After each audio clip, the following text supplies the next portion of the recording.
After shooting this video for you, since I'm gone today, this would work really well for the Tuesday.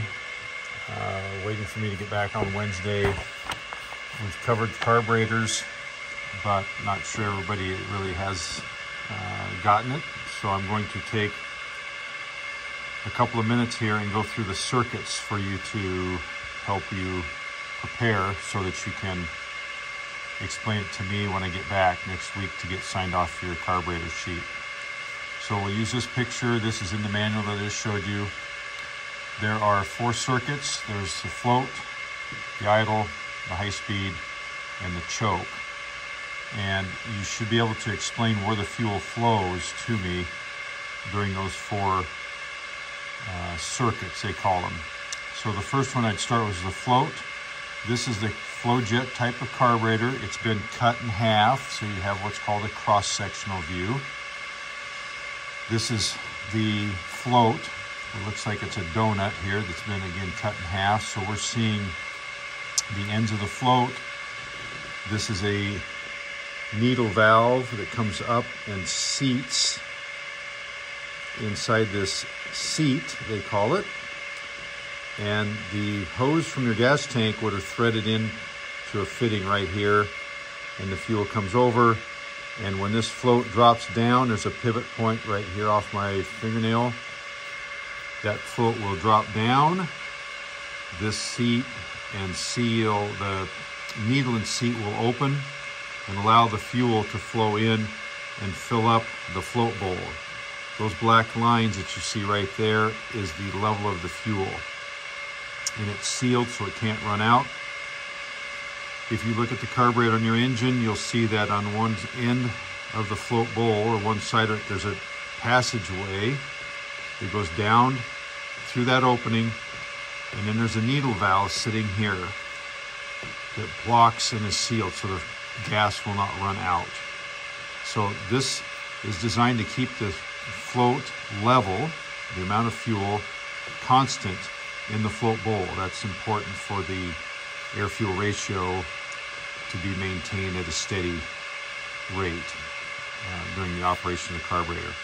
So the needle and seat is there to maintain this body of fuel, this float circuit fuel supply. And that's all there is to it. It drops down, it lets fuel in. It fills itself up and then shuts the valve off by pushing the needle up. As the float rises up, it will close off the needle valve. Float circuit checked off. Okay, idle circuit. This is an updraft carburetor. This is the choke down here, meaning air will come in the bottom and go up through this venturi. Right here you see the 2 sides. That is the venturi inside this carburetor. It goes on up past the throttle and into the intake elbow, and then into the engine. When the engine is idling, that means the throttle is closed off, like you see in this picture here. On the top side of the throttle is a passageway, and this has vacuum from the engine. That means this passageway has vacuum, which means this tube, this discharge tube, is also connected to that passage. It's sealed off, so the same low pressure we see up here above the throttle extends down through these passages all the way to where the fuel is sitting down here at the bottom of the float bowl. Engine's idling, it pulls fuel up. There's 2 air bleeds right here that at this moment, this area is in atmospheric pressure. When it gets past the throttle, it's now on the restricted side or the engine side, and that's when the vacuum will be the largest. And since the throttle is closed, air will actually enter into this tube, joining and breaking up the fuel that's being sucked up the tube, going into the idle circuit, what they call the discharge slot, and on into the airstream. And that's how the fuel flows during idle.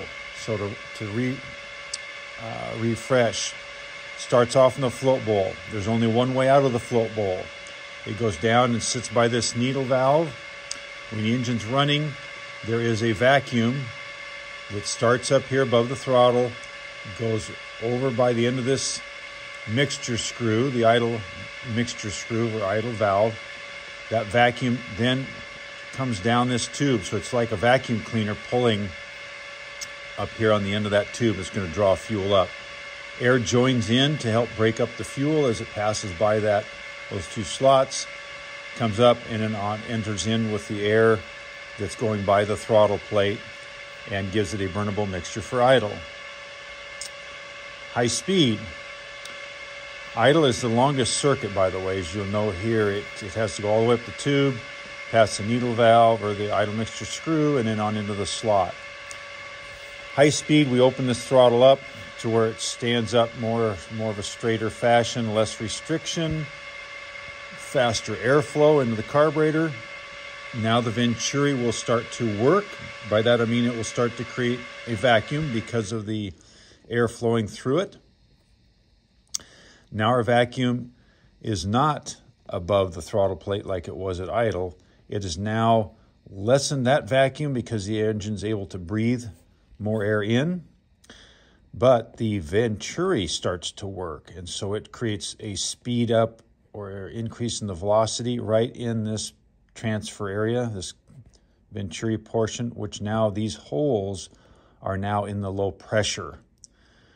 So the fuel will flow out of the float bowl through the one and only passage to get out by the end of this mixture screw into the nozzle, this tube, they call it a discharge nozzle as well. And when it gets to this point, there will be vacuum on those two holes, and it'll pull the fuel out of those two holes into the airstream and on into the engine.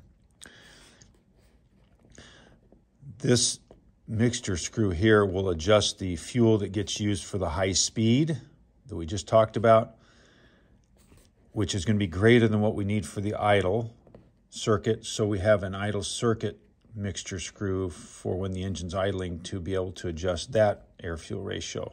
So that's why they have two different screws. It looks like they're on the same passageway, and they are, because this one we adjust it for idle, and this is the one that we use for the high speed. So very short path for the fuel to have to flow. And the last one is the choke circuit. And it should be the easiest now that you understand everything else. The choke circuit is used when the engine is shut off and it's cold.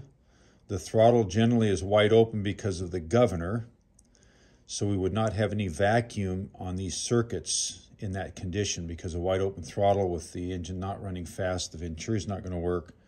The idle circuit's not going to work because there's no restriction from the idle or the throttle plate, so we'd have no fuel flowing generally.